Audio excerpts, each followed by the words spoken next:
بسم اللہ الرحمن الرحیم قل هو اللہ احد اللہ الصمد لم یلد ولم یکن له کفوا احد قل هو اللہ احد اللہ الصمد لم یکن له کفوا احد.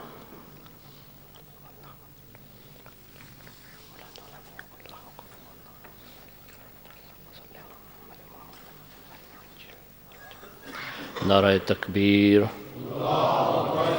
نعرہ تکبیر، نعرہ رسالت، نعرہ رسالت، نعرہ حیدری، نعرہ حیدری. بلند آواز میں درود پڑھیں اہل بیت کی پاک ذات پہ. اللہم صلی علی محمد وآل محمد. اعوذ باللہ من الشیطان اللعین الرجیم. بسم اللہ الرحمن الرحیم.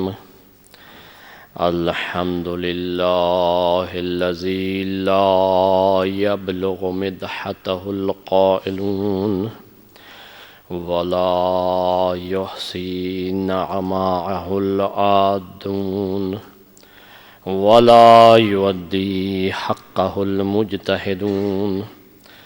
الذی لا یدرکہ بعد الہمم ولا ینالہ غوث الفتن.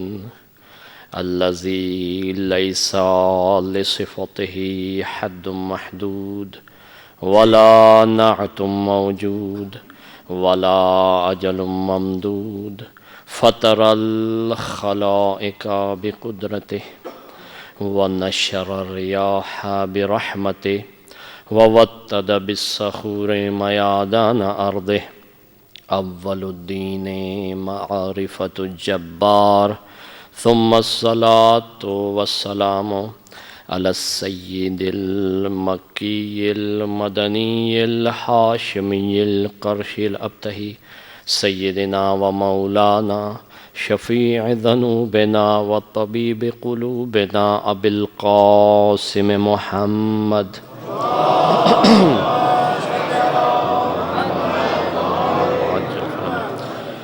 وعلى أهل بيته الطيبين الطاهرين المعصومين المظلومين لا سيما بقية الله الأعظم إمام زماننا هذا روحي وأرواح العالمين لتراب مقدمه الفداء عجل الله تعالى فرجه الشريف واللعنة الله على أعدائهم أجمعين من يوم عداوتهم إلى يوم الدين.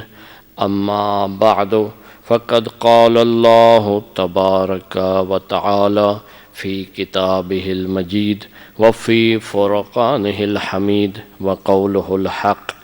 بسم الله الرحمن الرحيم. يا أيتها النفس المطمئنة ارجعی الی ربک راضیۃ مرضیہ. صلوات.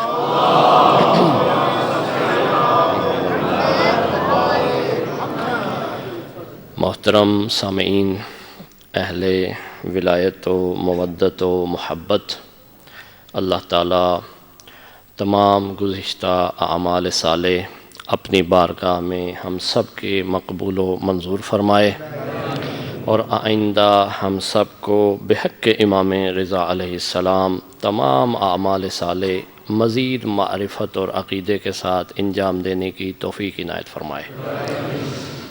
عرض خدمت یہ ہے کہ عشرہ زینبیہ میں حسین و حسین کے عنوان سے یہ ہماری چھٹی گفتگو ہے، لیکن اس میں آج تفصیل سے گفتگو جو کل تھی اس کو شروع نہیں کریں گے.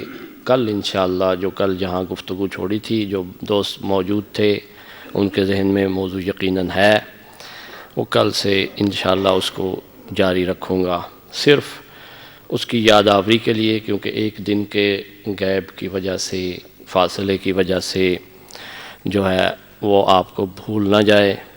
کل دو سوال بنیادی طور پر میں نے آپ کی خدمت میں عرض کیے تھے کہ ایک سید الشہداء نے یہ قربانی کیوں دی، اور دوسرا کہ اس کا فائدہ کیا ہوا۔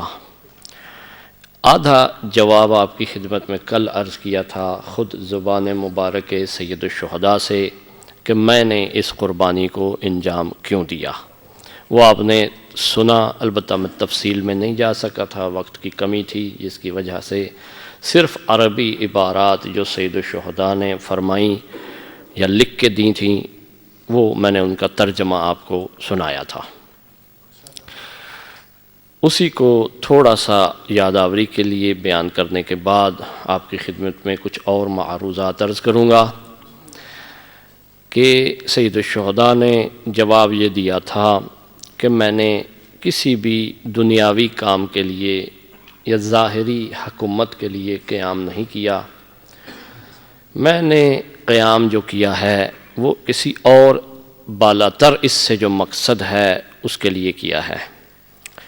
اور سید الشہداء نے یہ فرمایا کہ لوگ اس چراگاہ سے یا اس ظرف سے اسلام کو تناول کر رہے ہیں جو مرض اور مریضوں کا، جس سے کو کھا کے لوگ مریض ہو جائیں، اس کا محور بن چکا ہے۔ کل میں نے عرض کیا تھا، آج اس کی تفصیل نہیں آئے گی، کل جو دوست موجود تھے کوشش کریں کہ اپنے اگر دوسرے کام، کیونکہ وہ مجلس کا ثواب اپنی جگہ ہے، فائدہ اپنی جگہ ہے، اگر کوشش کریں تو ضرور تشریف لایا کریں، فائدہ ہوگا آپ کو، کیونکہ سال ہا سال ہم محنت کرتے ہیں، پھر آپ کی خدمت میں اس تقریر کو یا گفتگو کو تیار کرتے ہیں، پھر آپ کو پیش کرتے ہیں، تو یہ ایک نہیں ہوتا۔ آپ نے نہیں دیکھا ہوگا، میری عادت بھی نہیں ہے کہ وہ ایک ایسی مجلس پڑھیں جو کسی نے پڑھی ہو، اس کو لکھا رٹا وہی آپ کو سنا دیا، یہ قطعاً خواہش نہیں ہے۔ خواہش یہ ہے کہ اس منبر سے آپ کو علم ملے اور وہ چیزیں ملیں کہ جو آپ زیادہ نہیں مطالعہ کر سکتے، کیونکہ آپ نے ہمارے ذمہ لگایا ہے، ہماری یہ ڈیوٹی ہے، ہمارا وظیفہ ہے، ذمہ داری ہے ہماری، کیونکہ آپ مصروف ہیں، آپ اپنے کار و کسب و سب میں، البتہ یہ نہیں کہ آپ اس میں تساہل کر رہے ہیں، نہیں، آپ اپنا حصہ ڈال رہے ہیں، وہ دے رہے ہیں، آپ جو کمائی کما رہے ہیں آپ کو، کیونکہ خدا نے آپ کے اوپر ہر بندے کے لیے اپنا اپنا فریضہ ہوتا ہے نا، آپ وہ فریضہ انجام دے رہے ہیں، آپ میں بھی بالکل کمی نہیں ہے، بلکہ ہم مجرم بن جائیں گے اگر آپ کو وہ باتیں نہ بتائیں گے جو اہل بیت نے فرمائی ہیں۔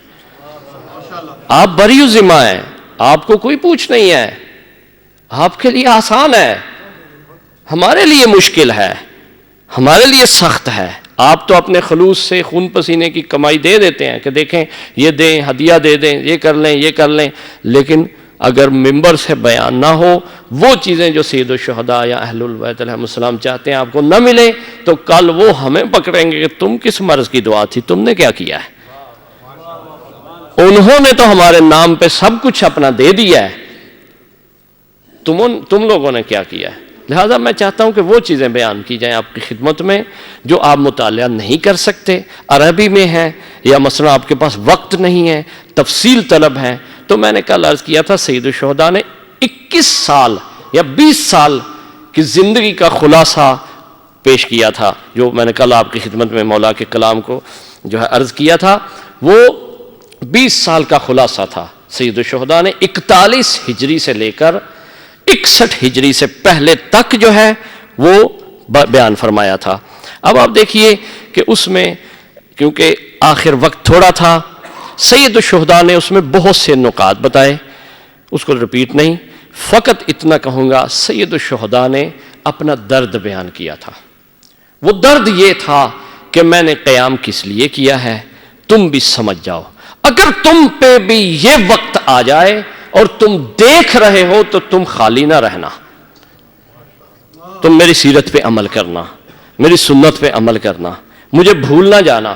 سید الشہداء کی جو حقیقی طور پر یاد ہے وہ یہ ذکر جو ہے مقدمہ ہے اس کا، یاد رکھیے گا، یہ رونا، ماتم کرنا، یہ صف عزا پہ آنا، یہ مجلس بپا کرنا، یہ نیاز، یہ نظر، یہ زحمتیں، یہ کوششیں، یہ سب کی سب مقدمہ ہیں ایک ہدف کے لیے جو حسین ہے۔ یہ سب کیا ہے؟ ایک مقدمہ ہے ایک بیس ہیں، ایک بزرگ و برتر ہدف کے لیے، وہ ذات حسین ہے۔ اور ممکن ہے یہاں کوئی کہے کہ ذات حسین کا ہدف تو خدا ہے۔ میں نے اس دن عرض کیا تھا کہ خود حسین کو جس نے پہچان لیا اس نے خدا کو پہچان لیا، وہ خدا تک پہنچ گیا۔ کیونکہ بعض اوقات ہمارے دوست کہتے ہیں جی مولانا نے حسین کہہ دیا ہے ہدف خدا ہے، خدا ائمہ نے کہا ہے ہدف خدا ہے، تو فرق نہیں ہے۔ جس نے بھی حسین کو پہچان لیا صحیح طریقے سے گویا کہ اس نے خدا کو پہچان لیا۔ لہذا فرق نہ کیا کریں۔ میں اس لیے صاف کرتا رہتا ہوں جملوں کو تاکہ آپ کے ذہن میں یہ بات نہ آ جائے کہ یہ تو شرک ہو گیا، کیونکہ کمزور عقائد کے ساتھ اہل بیت کے سامنے جو بھی جائے گا اہل بیت اس کا مقام کم کر دیں گے۔ کمزور عقائد والے افراد کو قبول کریں گے وہ، لیکن کمزور والے کا مقام کم ہو جائے گا، کیونکہ ابوذر اور سلمان کے مقام میں بلاخر فرق ہے، دونوں میں فرق ہے، ایک کا زیادہ مقام ہے ایک کا کم ہے۔ وہ کس بنا پہ ہے؟ معرفت اور عقیدے کی بنا پہ ہے۔ لہذا عزیزان محترم، سید الشہداء نے یہ قربانی دی جس کا صلہ، جس کا ثمر، پھل، جس کا نتیجہ یہ ہوا کہ امام رضا جیسی شخصیت آ گئی۔ اللہم صلی علی محمد و آل محمد یا عجیب ہے واقعاً۔ دعا کرتا ہوں کہ اللہ مجھے توفیق دے، جو میرے دل میں ہے، جو میرے سینے میں ہے، وہ بیان کر سکوں اور آپ اس کو سن سکیں۔ بولتے رہیے گا، آج خاموش نہ رہیے گا۔ توجہ رکھیں، لقب کیا ہے؟ رضا۔ آج ان کی آپ شب منا رہے ہیں یا کل دن ہے کہ جس کا دادا علی مرتضیٰ ہے وہ خود علی رضا ہے۔ جس کا دادا علی مرتضیٰ ہے، خود کیا ہے؟ خود بھی علی ہے، خود بھی علی ہے، لیکن کون سا علی ہے؟ رضا ہے۔ حسین نے کیسے ثمر حسین کیسے ہے؟ جو میں روز آیت پڑھتا ہوں آپ کی خدمت میں، اس کی تشریح انشاءاللہ بعد میں عرض کروں گا۔ اس میں دو لفظ آتے ہیں، راضیہ و مرضیہ۔ اشارہ بس دے رہا ہوں، اس میں رکوں گا نہیں، کہ راضیہ اور مرضیہ کا مصداق حسین ہے۔ اللہ کہہ رہا ہے، اللہ کہہ رہا ہے کہ اے حسین، اللہ تجھ سے بھی راضی ہے اور تو اللہ سے راضی ہے، رضا بھی اس سے ہے، راضیت و مرضیہ سے۔ جب کوئی قربانی دے اور خدا اسے راضیہ اور مرضیہ کی ڈگری دے دے، اس کا ثمر رضا کہلاتا ہے۔ توجہ فرمائیں گے، میں واضح کروں گا آپ کے لیے۔ اب دیکھیے کہ کسی خاندان میں ایک آدمی شہرت والا ہوتا ہے، دو ہوتے ہیں، تین ہوتے ہیں، چار ہوتے ہیں، تھوڑے اور زیادہ ہو جائیں گے، زیادہ تو ایک سے ہی بڑی مشکل سے گزرتے ہیں لوگ، لیکن خاندان اہل بیت ایسے ہیں کہ ہر فرد اپنی مشہوری رکھتا ہے، ہر فرد اپنی مشہوری خود رکھتا ہے۔ یہ نہیں ہے کہ بابا کی وجہ سے یا دادا کی وجہ سے، وہ اپنی جگہ ہے، لیکن اپنی ذات میں خود بھی مشہور ہے۔ اس کی اپنی ذات جو ہے وہ بھی طاقت رکھتی ہے کہ سہارا نہ بھی لے اگر تو پھر بھی وہی مقام ملتا ہے۔ دیکھیے کہ محمد اگر ہیں تو خود مشہور ہے صلی اللہ علیہ وآلہ، اللہم صلی علی محمد وآلہ محمد اگر ہیں تو خود مشہور ہیں، علی اگر ہیں تو خود مشہور ہیں، بطول اگر ہیں تو خود مشہور ہیں اپنی اپنی ذات میں، حسن ہے تو خود مشہور ہیں، حسین ہے تو خود مشہور ہیں، سب کے سب خود مشہور ہیں، بلکہ یہ جہاں چلے جائیں، جہاں قدم رکھ دیں وہ نور بن جاتی ہے، وہ جگہ نور بن جاتی ہے۔ مکہ پہلے کیا تھا؟ مکہ کیا تھا؟ مکہ۔ جب رسول و بطول و علی آئے معظمہ بن گیا۔ کیا بن گیا؟ معظمہ بن گیا، عظمت والا بن گیا۔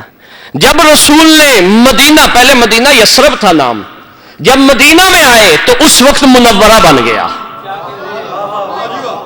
جب علی نے نجف پہ قدم رکھا اشرف ہو گیا۔ جب حسین نے کربلا میں قربانی دی معلی ہو گیا۔ جب کاظمین وہاں گئے وہ شریفین ہو گیا، اور جب مشہد میں رضا گئے یہاں مقدس ہو گیا۔ مشہد کیا ہو گیا؟ مقدس ہو گیا۔ پہلے مشہد مقدس نہیں تھا۔ جب جب انہوں نے قدم رکھے وہ سرزمین نور بنتی چلی گئی، وہ سرزمین علو اور بلندی تک پہنچنے لگی۔ البتہ توجہ رکھیے گا، ایک اور عجیب بات ہے، لوگ کہتے ہیں شیعہ زیارت کرتے ہیں، زیارت پہ جاتے ہیں، تو یہ صحیح نہیں ہے یا مثلا مناسب نہیں ہے۔ تو ہم یہ کہتے ہیں کہ ہم ان کی زیارت کے لیے جاتے ہیں، وہ کسی دوسرے کے سہارا لے کے زیارت نہیں کرواتے اپنی۔ توجہ رکھیں، تھوڑا اپنی اپروچ کو بڑھائیں کہ کسی دوسرے کا سہارا لے کر اپنی قبر کو مشہور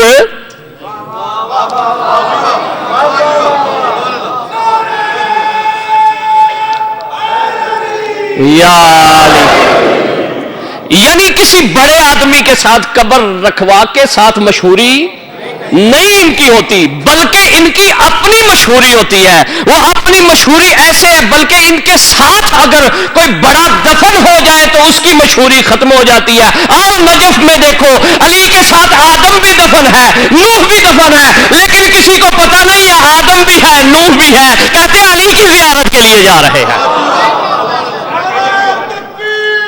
اللہ اکبر، اللہ اکبر۔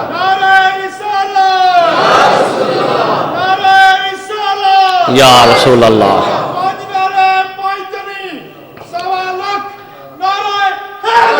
یا علی، توجہ فرمائیے آپ نے، یہ حقیقت ہے۔ آج بہت کم لوگوں کو پتا ہے، آپ تو پھر بھی زیارت کے لیے جاتے ہیں، آپ کو پتا ہے کہ جب زیارت پڑھتے ہیں تو اس میں جملہ آ جاتا ہے کہ اے نجیح نوح و آدم، سلام ہو آپ پر، کہ اے آدم کے ہمسائے، اے نوح کے ہمسائے، آپ پر سلام ہو۔ کیونکہ مولا متقیان کی زری کے اندر ایک روایت ہے کہ بہت سے نبی دفن ہیں، اور جو مسلم ہے، جو سلام میں آپ پڑھتے ہیں وہ آدم بھی پڑھتے ہیں، نوح بھی پڑھتے ہیں، لیکن آج تک کسی نے کہا ہے کہ میں ابو البشر، ہمارے بابا سب کے، ملت اسلامیہ کے، پوری بشریت کے بابا کے، ہم ان کی زیارت کے لیے جا رہے ہیں؟ کبھی نہیں کسی نے کہا۔ آدم نبی ہے، آدم کا مقام ہے۔ پھر اس کے بعد ابو البشر ثانی، جن کو آپ آدم ثانی کہتے ہیں، ان کی زیارت کے لیے بھی لوگ نہیں کہتے ہم جا رہے ہیں۔ بلاخر انہوں نے دوبارہ آدم کی ذریت کو چلایا تھا، جوڑا جوڑا جمع کیا تھا، بڑا احسان ہے، قرآن نے ذکر کیا ہے، لیکن اس کے وقت بھی آپ نہیں کہتے۔ پتہ یہ چلا اگر کوئی مقام والا بھی ہو ان کے پاس آئے تو ان کا مقام بالا تر ہو جاتا ہے۔ یہ اپنی وجہ سے مشہور ہے، لہذا کوشش ہماری، اسی لیے ہم زیارت کے لیے جاتے ہیں، اسی لیے ہم زیارت، یہ فلسفہ زیارت ہے کہ کسی وجہ سے مشہور نہیں ہے، بلکہ کس کی وجہ سے؟ اپنی وجہ سے، اپنی ذات کی وجہ سے۔ آپ دیکھ لیں، آپ کربلا چلے جائیں، آپ جہاں پہ دو دو ذریعہ اکٹھی ہیں، وہاں پہ آپ نے کبھی سوچا کہ ایک طرف سلام کروں پھر چلا جاؤں؟ آپ گستاخی تصور کرتے ہیں، آپ کہتے ہیں یہ گناہ ہے میری نظر میں کہ میں کاظمین میں جاؤں اور ایک طرف سلام کروں اور دوسری طرف سلام نہ کروں، کیونکہ دو امام دفن ہے نا۔ اور بلکہ اس سے بالاتر جب آپ کربلا جاتے ہیں تو کربلا میں امام ایک دفن ہے، لیکن امام کے انصار ہیں، امام کے فداکار ہیں۔ وہاں ایک ادنا سے فداکار کی اگر آپ زیارت نہ کریں تو سارا سال جو ہے قافلے والے کی شامت آئی رہتی ہے، اگر وہ نہ لے جائے تو، اگر آپ نہ جائیں تو آپ حسرت سے رہتے ہیں کہ کاش وہ بھی کر لیتا، وہاں بھی زیارت پہ چلا جاتا. لہذا پتہ یہ چلا اپنی اپنی حیثیت ہے ان کی، کسی سے نہیں بنی. توجہ فرمائیے گا، یہ سب کے سب محمد ہیں. اللہم صلی علی محمد وآل محمد وعجل فرجہ. توجہ فرمائیے گا، ایک بہت بڑی بات کو واضح کرنا چاہتا ہوں کتاب سے پڑھ کے، تاکہ آپ میں سے کوئی متزلزل نہ ہو جائے، کہے کہ مولانا نے کیا پڑھ دیا ہے. دلیل رہے آپ کے پاس. اب دیکھیں مولا کا لقب کیا ہے، نام کیا ہے؟ علی. نام کیا ہے؟ علی. توجہ رکھیے گا، لقب کیا ہے؟ نہ لقب علی نہیں، لقب کیا ہے؟ رضا. ایک لقب. رضا کیا ہوتا ہے؟ رضا کیا ہے؟ توجہ رکھیے گا، یہ کس نے دیا تھا لقب؟ کیا رسول خدا نے دیا تھا؟ کہ مولا علی نے دیا تھا؟ کہ زہرا نے دیا تھا؟ نہیں.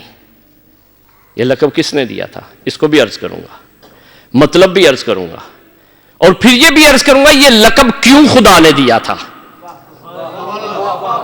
یہ میں نے جملے میں بتا دیا آپ کو کہ کیوں دیا تھا. توجہ ہے نا آپ کی، تاکہ آپ کو ذہن میرے ساتھ چلتا رہے. بولتے رہے، یہ والے خاموش نہ رہیں. دوستوں کا حق ہے، آپ کا بھی حق ہے. بولتے رہے میرے ساتھ، لطف آئے گا آپ کو انشاءاللہ. جتنا بولیں گے اتنا زیادہ میں پڑھ سکوں گا. اب دیکھیے کہ قرآن کریم میں سورہ مریم میں ایک دعا ہے، میں اس کو طول نہیں دوں گا، صرف ترجمے پہ اکتفا کروں گا. دعا کس نے مانگی ہے؟ ایک نبی نے، عام نبی نہیں، بڑی حیثیت کے مالک نبی ہیں، زکریا. سورہ مریم میں اکثر ذکر ہے حضرت زکریا کا. انہوں نے دعا مانگی کہ اے اللہ مجھے تو وارث عطا کر، اور آل یعقوب کے لیے بھی وارث عطا کر. یہ تو ایک نارمل دعا ہے. پھر اگلی دعا جو بہت اہمیت رکھتی ہے، فرماتے ہیں کہ اے اللہ پھر اس وارث کو، وہ وارث کون ہے بلا؟ کون ہے بلا؟ زکریا کا وارث کون ہے؟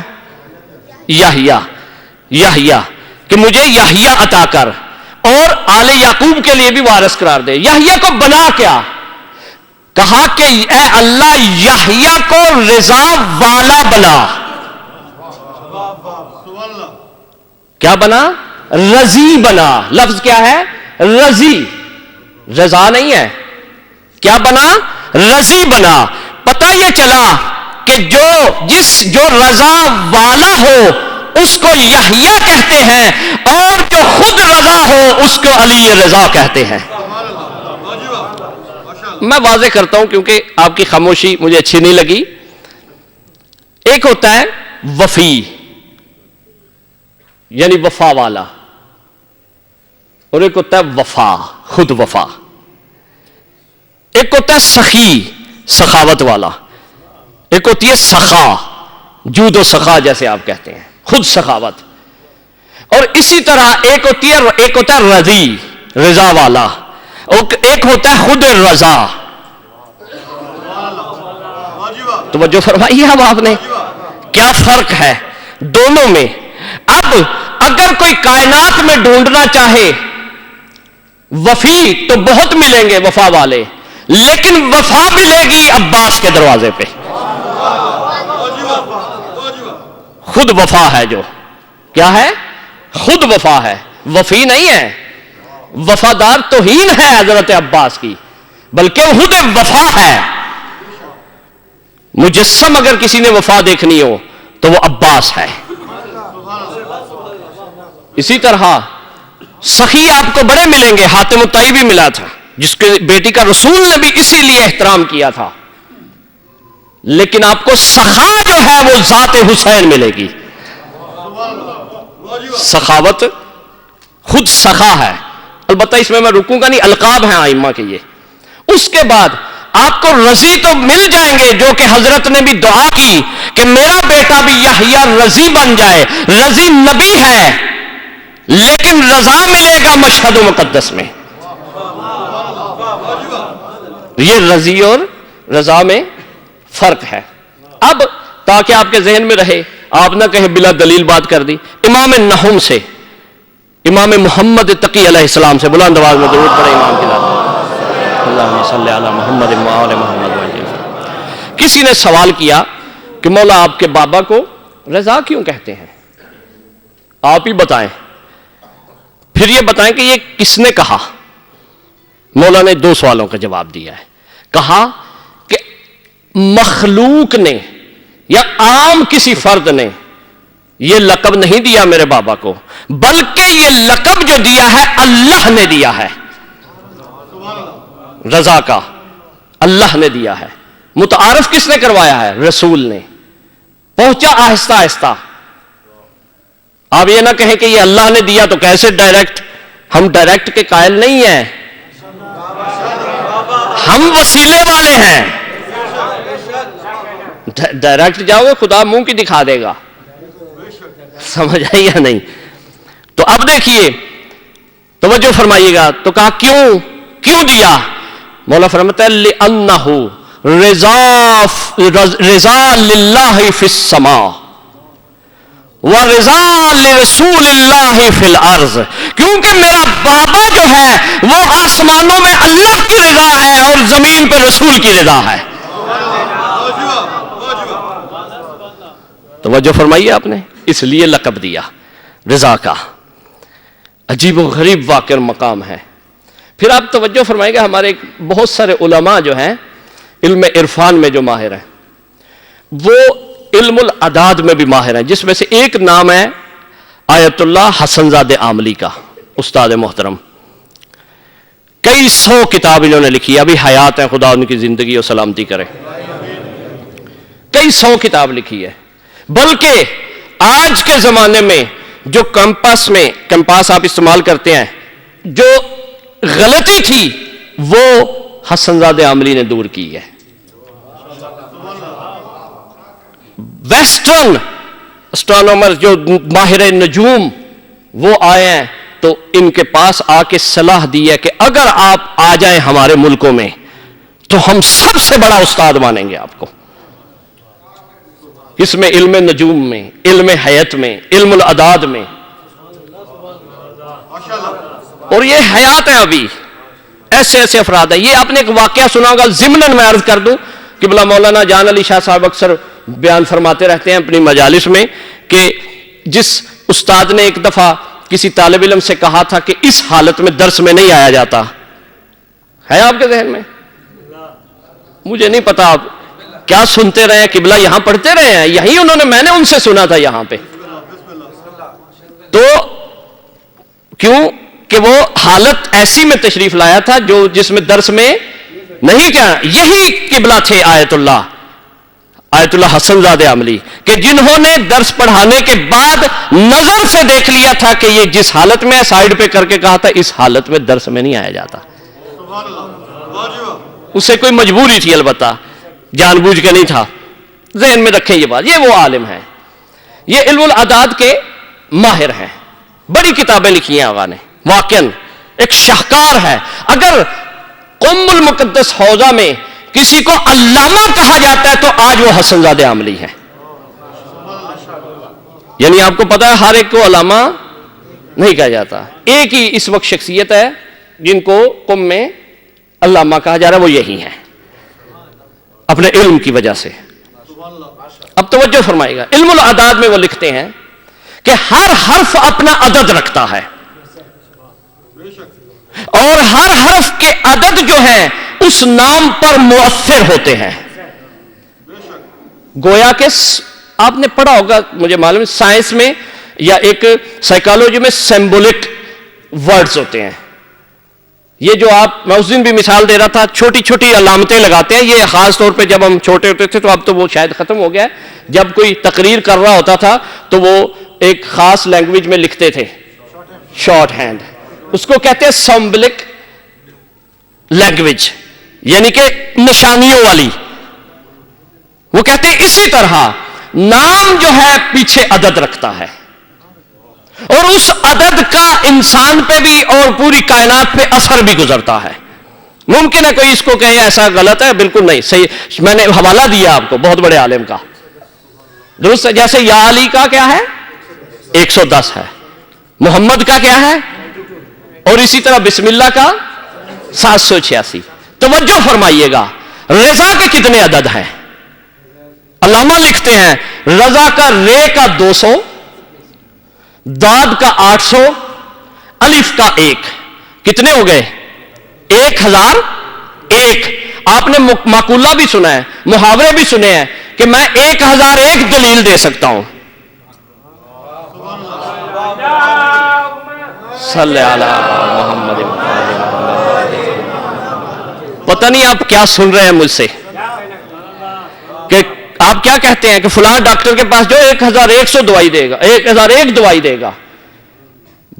آپ کہتے ہیں اپنی زندگی میں بھی فلاں عالم کے پاس 1001، علماء نے بلکہ خود علامہ نے، علامہ حسن زادہ عاملی نے کئی کتابیں لکھی ہیں 1001 نکتہ، 1001 کلمہ، یہ خود علامہ کی کتابیں ہیں، کئی کتابیں، کئی جلدیں اس کی، ابھی تک 5-6 جلدیں آ چکی ہیں اس کی، جس میں فزکس، کیمسٹری، بیالوجی، اس کے بعد علم حیات، علم نجوم، ہر ایک میں کلمے لکھے ہوئے ہیں، جملے لکھے ہوئے ہیں۔ جیسے آئمہ فرماتے تھے، اس کی تشریح دی ہے کہ آج کی دور میں بھی آل محمد کی سائنس پڑھنے چاہتے ہو تو یہ پڑھ لو۔ اس میں خالی جو اسلامک بحثیں نہیں ہیں، بحثیں کون سی ہیں؟ طبعیات کی بحث کون سی ہے؟ بوٹنی کی بحث کون سی ہے؟ علم حیات کی، علم نجوم کی، یہ سب بحثیں اس میں موجود ہیں۔ لہذا عزیزان محترم، کتنے عدد ہیں؟ 1001۔ توجہ فرمائیے گا، اللہ لقب دے اور پیچھے کوئی مصلحت نہ ہو، توجہ رکھیں، ہو سکتا ہے ایسا؟ ممکن ہے کہ اللہ لقب دے لیکن پیچھے مصلحت نہ ہو۔ رضا کے لقب کے عدد کتنے ہیں؟ 1001۔ دعائے جوشن کبیر پڑھتے ہیں نا آپ، ہر رمضان میں پڑھتے ہیں، کتنے نام ہیں اللہ کے؟ 1001، پورا 1000 نہیں، 1001۔ وہاں لقب ہے اللہ کے، صفات و اسماء ہے 1001، اور یہاں عدد ہے 1001۔ اللہ لقب رکھ کے رضا یہ بتا رہا ہے میں اللہ 1001 اسم رکھتا ہوں، اور میری رضا اس کا مظہر ہے اکیلا۔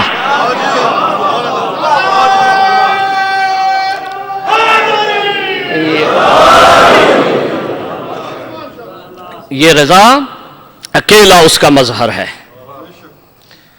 یہ باتیں ہر فرد کو سمجھ آنے والی نہیں ہیں۔ دعائیں ضرور پڑھا کریں، دعا کیا ہے؟ عرفان اور معرفت آل محمد ہے۔ اگر معرفت آل محمد کو منظومی شکل میں، منظوم جسے نظم کہتے ہیں، دیکھنا چاہو تو وہ دعائیں ہیں اہل بیت کی۔ آپ کہتے ہیں نا کہ کوئی نثر ہوتی ہے، کوئی شعر ہوتا ہے، کوئی ربائی ہوتی ہے، کوئی قطعہ ہوتا ہے۔ البتہ میرا تو اتنا ذوق نہیں، نہ ہی مجھے زیادہ شعر آتے ہیں، جو دوستان اس کا ذوق رکھتے ہیں مجھ سے بہتر جانتے ہیں۔ تو اس کا ایک خاص اثر ہوتا ہے۔ ایک شعر ممکن ہے کہ سمندروں کو سمیٹ دے۔ اسی لیے آل محمد نے یہ دعائیں تعلیم فرمائی ہیں، وہ بھی اسی طرح ہے کہ تفصیل میں نہیں جا سکتے، نہیں سمجھ سکتے، نہ سمجھو، یہ دعا پڑھ لو، معرفت کی اس منزل پہ پہنچ جاؤ گے جو ہم چاہتے ہیں۔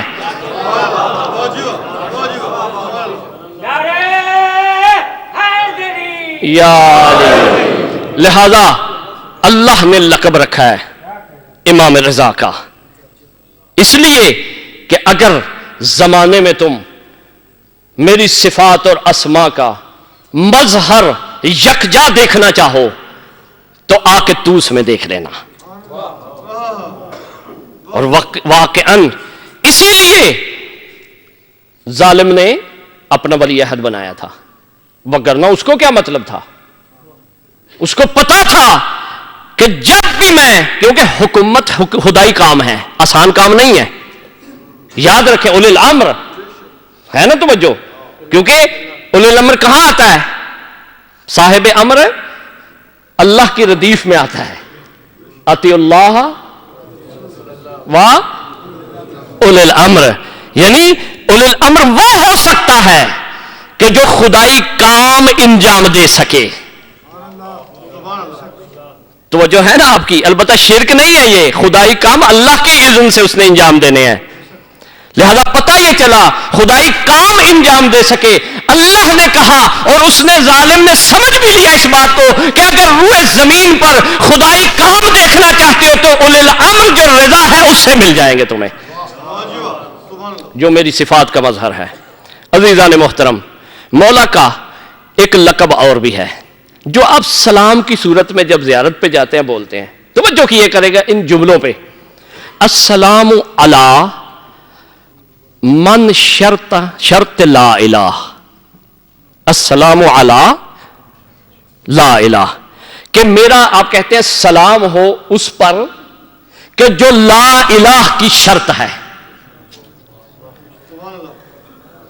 آپ شاید سمجھے نہیں، اللہ جانے کہاں ہے کہ میرا سلام اس پر کہ جو شرط کسے کہتے ہیں؟ شرط مشروط کے بغیر، مشروط شرط کے بغیر نہیں ہو سکتا، ممکن نہیں ہے کہ مشروط، فرض کریں کہ پیاس جو ہے وہ شرط ہے، پانی مشروط ہے، شرط کب پوری ہوگی؟ اس کے لیے، اور اس کا وجود کب پتا چلے گا کیا کرتا ہے، کیسے پیاس بجھاتا ہے؟ جب تک اس کی شرط پوری نہ ہو۔ آپ کو کوئی کہے کہ پانی پیئیں، آپ کہیں ضرورت نہیں ہے، کیوں؟ کیونکہ پیاس نہیں ہے، وجہ نہیں اس کی، شرط نہیں اس کی، توجہ ہے نا آپ کی؟ شرط نہیں ہے، وجہ نہیں ہے۔ اب مولا کیا فرما رہے ہیں کہ ویسے القاب میں بھی موجود ہے اور آپ بھی سلام دیتے ہیں، یہ مولا کا ہی فرمان ہے جو آپ نے سلام کی کاسٹ میں لے کے آئے ہیں، کہ آپ پہ سلام ہو اے وہ ہستی جو لا الہ کی شرط ہے۔ جو کیا ہے؟ لا الہ کی شرط ہے، یعنی لا الہ کسی کو سمجھ نہیں آ سکتا اور اللہ لا الہ قبول نہیں کرے گا جس کی شرط نہ ہو۔ ابھی بھی آپ خاموش ہیں، پھر آتا ہوں دوبارہ۔ امام خراسان تشریف جب لے گئے تو پوچھا گیا کون سا راستہ اختیار کریں گے؟ مولا نے خود بتایا۔ ایک جگہ پہنچے ہیں جب، تو وہاں مولا نے خطاب کیا، اور وہ خطاب ہر کتاب اہل سنت اور شیعہ میں موجود ہے، اور یہ حدیث بھی موجود ہے، جس کے راوی، جس کو روایت الذہب آپ کہتے ہیں، حدیث الذہب، یعنی سونے کی۔ اصل میں اس پہ بحث نہیں کرنا چاہتا، آپ نے یہ سنا ہوا ہے۔ وہ کیا حدیث ہے کہ جب فرزند رسول نے فرمایا، امام نے کیا فرمایا کہ لا الہ الا اللہ حصنی، کہ اللہ نے کہا کہ لا الہ میرا قلعہ ہے، من دخلا، کہ جو اس قلعے میں داخل ہو جائے گا میرے عذاب سے نجات پا جائے گا۔ پھر یہاں لوگ خوش ہو گئے، انہوں نے کہا کیا بات ہے، یہاں تو کہ کوئی بھی جملہ نہیں ہے۔ تو امام رضا نے کہا بشرطہا و شروطہا، اس کی کچھ شرطیں ہیں، اس کی کچھ شروط ہیں، دو کی استعمال کیے، مفرد نہیں استعمال کیا امام نے۔ آپ نے سنی ہے روایت عربی میں، کیا فرمایا؟ بشرطہا و شروطہا۔ شروط کون ہے؟ شروط پچھلے والے بھی ہیں اور شروط اگلے والے بھی ہیں، تاکہ جو پہلے گزر چکے ہیں ان کے لیے بھی واضح ہو جائے کہ فیصلہ کرنا ہو کہ لا الہ ٹھیک تھا یا غلط تھا، لا الہ ٹھیک پڑا تھا یا غلط تھا۔ شروط کون ہے پچھلی؟ شروط اول محمد، اللہم صلی علی محمد و آل محمد۔ میرا خیال ہے آپ تھک گئے ہیں، تھکنا تو مجھے چاہیے، مجھے زیادہ بولنا پڑ رہا ہے۔ اب آپ دیکھیے کہ پہلی شرط محمد، دوسری شرط علی، تیسری شرط بطول۔ اسی طرح مولا نے کہا بشرطہا، کہ اس کی شرط بھی ہے اور شروط بھی ہے، کہ آج کوئی یہ نہ سمجھ لے میں اکیلا شرط ہوں۔ پہلوں کا پتہ کرنا ہو کہ لا الہ ان کی ٹھیک تھی، ان کا عذاب معاف ہے یا نہیں ہے۔ اگر ان کے پاس علی و محمد و بطول ہیں تو سمجھ لینا حسن و حسین ہیں تو سمجھ لینا، بعد والے آئمہ ہیں تو سمجھ لینا، فقہ جعفریہ ہے تو سمجھ لینا کہ اس کا امان ہے عذاب سے، وگرنہ اس کا لا الہ بغیر امان کے نہیں ہے۔ اللہم صلی علی محمد و آل محمد وعجل فرجہم، وگرنہ مشکل میں ہے۔ پھر کہا شرط میں ہوں، اس کی شرط ایک میں ہوں، توجہ رکھیے گا۔ اب پتہ یہ چلا کہ امام کی ذات، خود امام نے فرمایا ہے، آپ سلام بھی دیتے ہیں کہ اے وہ کہ جو لا الہ کی شرط ہے، کہ جس کی وجہ سے لا الہ قبول ہوتا ہے، جس کی وجہ سے لا الہ قبول ہوتا ہے۔ اب دیکھیں اہل بیت میں عجیب نسبت ہے کہ جب محمد آئے لا الہ لانے والے، علی آئے لا الہ پہ عمل کروانے والے، جب حسین آئے بنا لا الہ ہو گئے، اور رضا آئے تو شرط لا الہ ہو گئے۔ کوئی خالی ہے لا الہ سے؟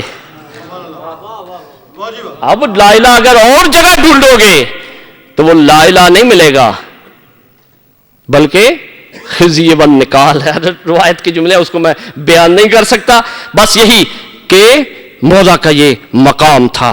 عزیزان محترم، عجیب مقام ہے مولا کا، اس سے زیادہ آپ کو زحمت نہیں دوں گا۔ عزادارو،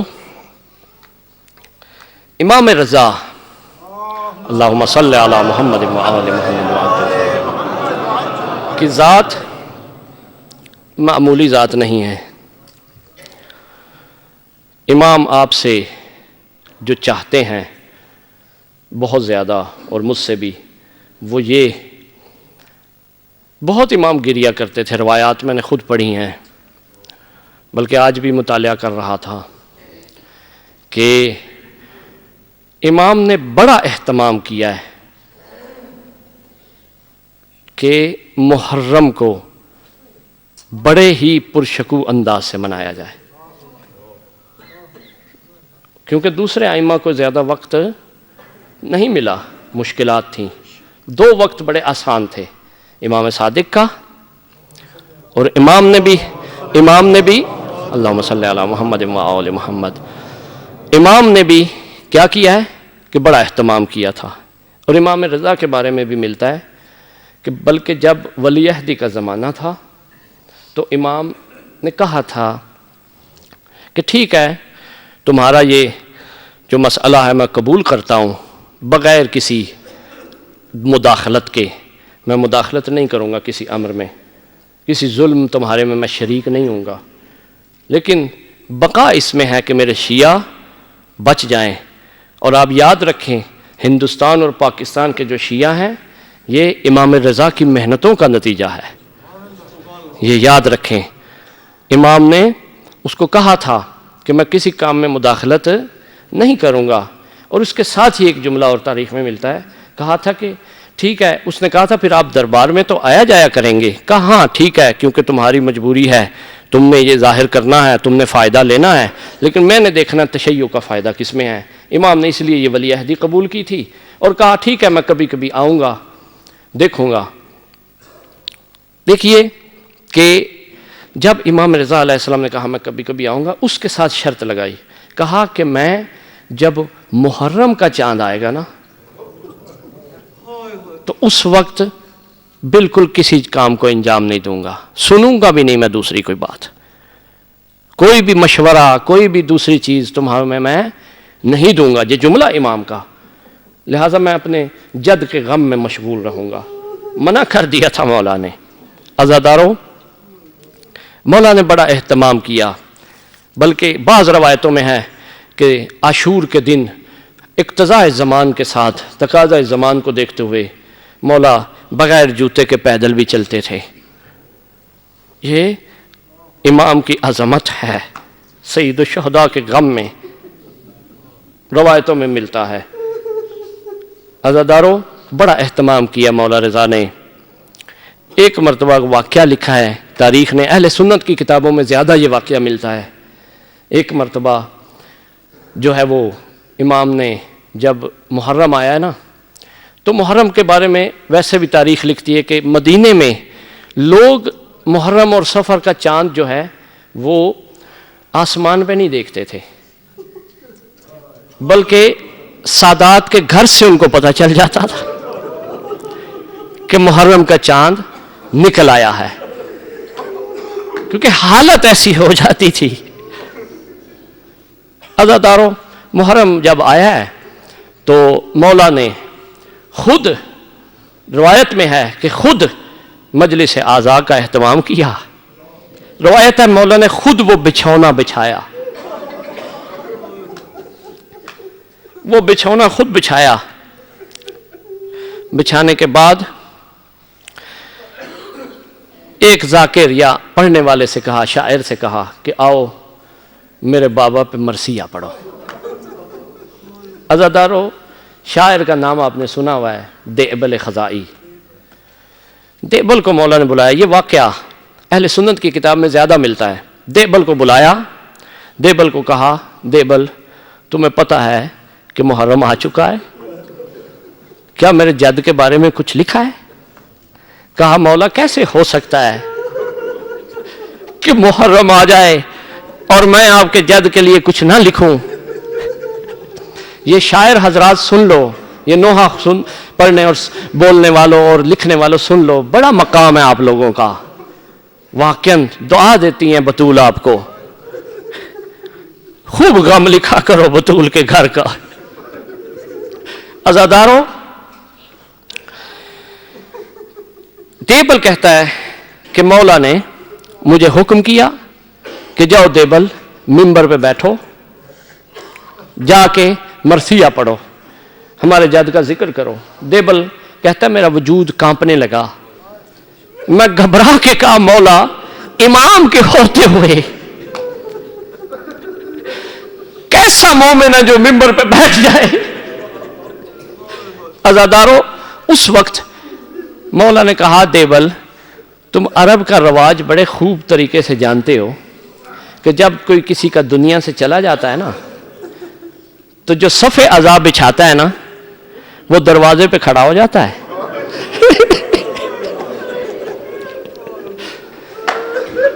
جس کا گھر اجڑا ہوتا ہے نا وہ دروازے پہ کھڑا ہو جاتا ہے، مردوں کے دروازوں پہ مرد کھڑا ہو جاتا ہے، خواتین کے دروازے پہ خاتون کھڑی ہو جاتی ہے۔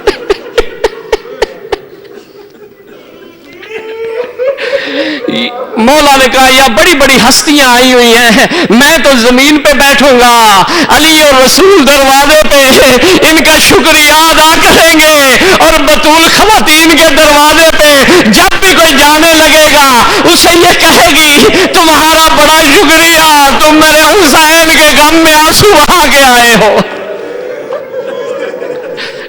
اجرکم اللہ، خدا کی قسم یہ حقائق ہیں۔ بطول دعا دیتی ہیں آپ کو، آنسوں کو نہ روکا کریں، یہ بہت بڑی عبادت ہے۔ عزاداروں، دیبل نے امام کے حکم پہ عمل کیا، دیبل آیا ہے، منبر پہ بیٹھا ہے، مصحف پڑھنا شروع کیا ہے، مرثیہ کہنا شروع کیا ہے۔ مرثیہ پہلے جملے کا ترجمہ بس کروں گا۔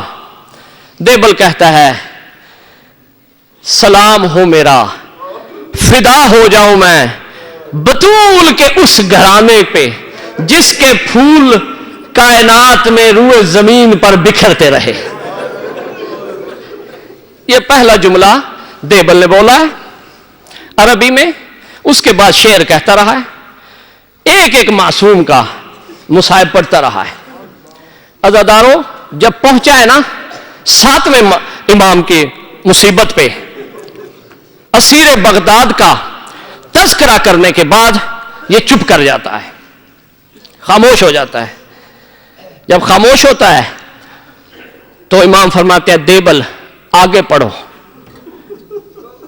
مولا کہتے ہیں، دیبل کہتا ہے مولا میں نے لکھا ہی اتنا ہے، مجھے آتا ہی اتنا ہے۔ روایت لکھتی ہے امام رضا مجمع سے کھڑے ہو گئے، اپنے سینے پہ ہاتھ رکھا، کہا لکھو آگے، لکھو یہ کہ فاطمہ کے گھر کا ایک پھول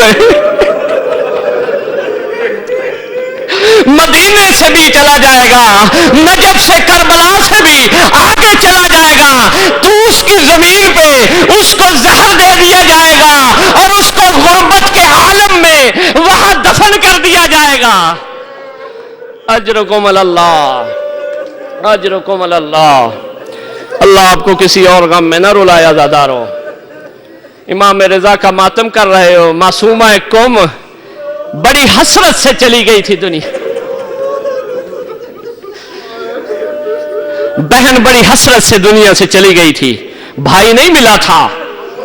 عزادارو جب دیبل نے یہ سنا نا، روایت کہتی ہے ہاتھ جوڑ کے کہتا ہے مولا میں بڑا اپنے آپ کو مومن سمجھتا تھا، لیکن مجھے آج پتا چلا میں اتنا مومن نہیں ہوں، میری معرفت کم ہے، مجھے پتہ ہی نہیں تھا کہ تو اس کی زمین پہ فاطمہ کا کوئی بیٹا رہتا ہے، مجھے پتا ہوتا تو میں کہہ دیتا وہ بیٹا کون ہے۔ میرے مولا نے سینے پہ ہاتھ رکھا، ہاتھ رکھ کے کہتے ہیں کہ اے دیبل وہ غریب میں رضا ہوں جس کو زہر بھی دی جائے گی، جس کو وہاں دفن بھی کیا جائے گا۔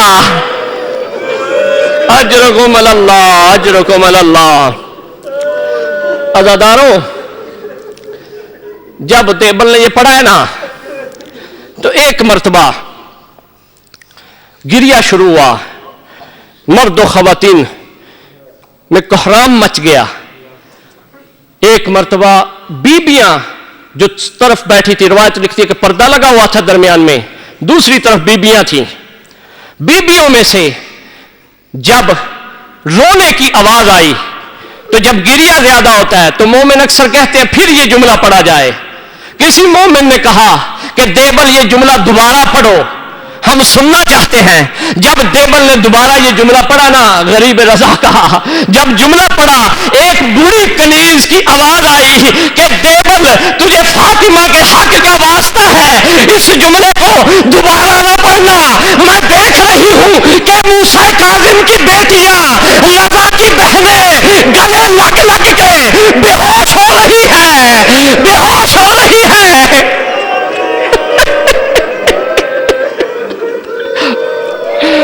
اجرکم اللہ، اجرکم اللہ۔ عزادارو سنو گے، جب کہا نا کنیز نے تو میں یہاں ہاتھ جوڑ کے کہوں گا مولا موسیٰ کاظم اسیر بغداد کی بیٹیوں، بیٹیوں امام رضا کی بہنوں، آپ نے تو ابھی سنا ہے، ابھی رضا کو زہر نہیں ملی ہے، ابھی رضا شہید نہیں ہوئے، ابھی رضا غربت میں دفن نہیں ہوئے۔ سلام ہو زینب کے حوصلے کو جو 70 قدم پہ ٹلہ زینبیہ پہ دیکھتی رہی، قرآن سر پہ تھا، کاتب سے کہتی ہے نہ مار میرا بھائی بڑا پیاسا ہے، نہ مار بطول نے چکیاں پیس پیس کے بڑے نازوں سے پالا ہے۔ اجرکم اللہ، اجرکم اللہ۔ اللہ آپ کو کسی اور غم میں نہ رلائے عزادارو۔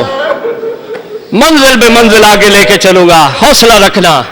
اللہ جانے اگلے سال یہ شب نصیب ہو یا نہ ہو، اپنی دعائیں مانگ لینا، امام رضا کا واسطہ دے دینا، حضرت معصوموں کا واسطہ دے دینا جو بھائی سے بچھڑ کے کتنے 100 میل فاصلہ طے کر کے جب پہنچی ہے نا درمیان میں سفر میں۔